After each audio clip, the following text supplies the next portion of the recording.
Gəlin bugün birbaşa futbolun ən tarixi, ən mürəkkəb rəqabətlərindən birinə, Merseyside derbisinə baş vuraq. Bu sadəcə 90 dəqiqəlik bir futbol oyunu deyil, əsla. Elə bir hekayədir ki, bir şəhəri sözün əsl mənasında ortadan bölüb, hətta ailələri belə bir-birinə rəqib edib.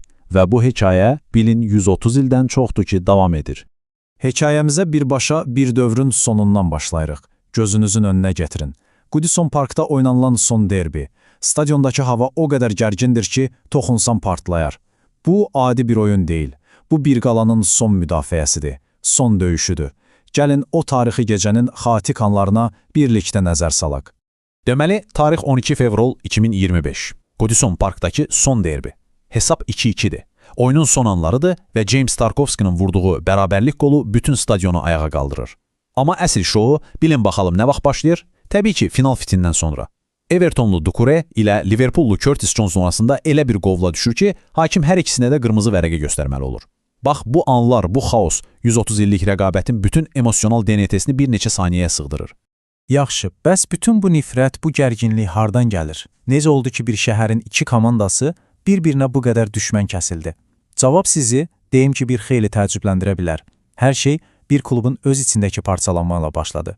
Gəlin, bu hekayənin ta kökünə enək.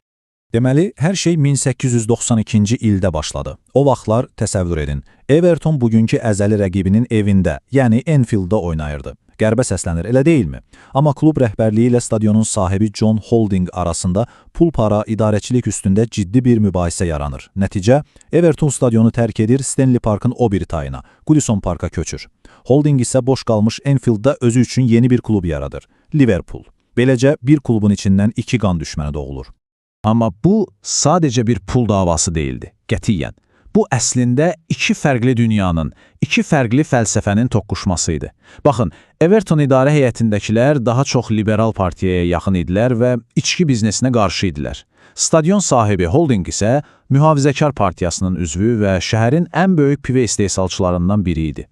Biri daha demokratik klub idarəçiliyi istəyirdi, o biri isə avtoritar rəhbərliyi. Yəni bu sadəcə bir futbol parçalanması yox, şəhəri bölən əsl siyasi və biznes fırtınası idi. İndi bütün bu gərginlikdən, bu siyasi biznes davasından sonra desəm ki, bu derbi uzun illər dostluq derbisi adlanıb, yəqin ki, çox təəccüblənərsiniz.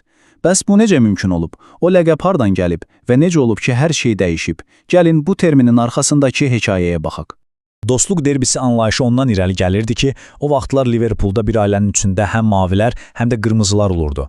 Ata Evertonlu, oğul Liverpoollu ya da tərsinə. Qardaşlar fərqli komandalara azarkeşlik edirdi.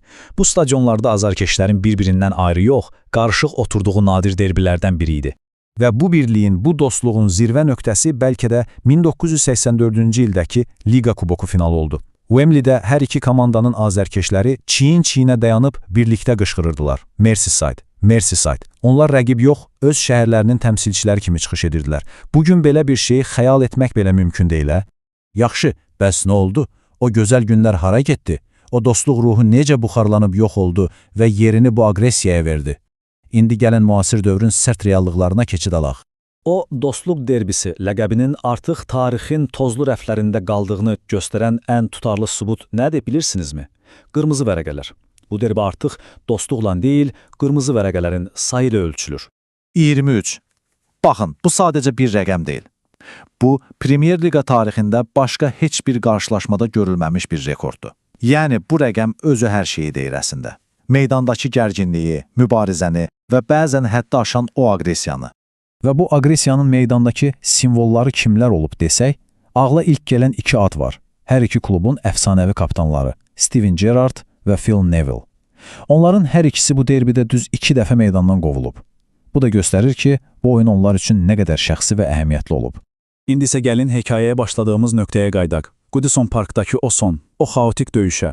Artıq başa düşürük ki, o gecə meydanda yaşananlar sadəcə 90 dəqiqənin gərginliyi değildi. Yox, o 130 illik bir tarixin, o böyük parçalanmanın, bütün rəqabətin bir növ kulminasiyasıydı.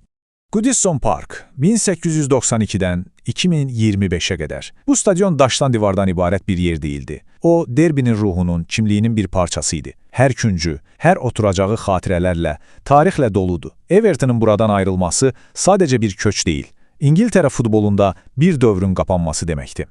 Yaxşı, bəs bundan sonra Evertonun Goodison Parkdan köçüb yeni, müasir stadionuna keçməsi bu rəqabət üçün tamamilə yeni, amma bir o qədər də qeyri-müəyyən bir fəsil açır.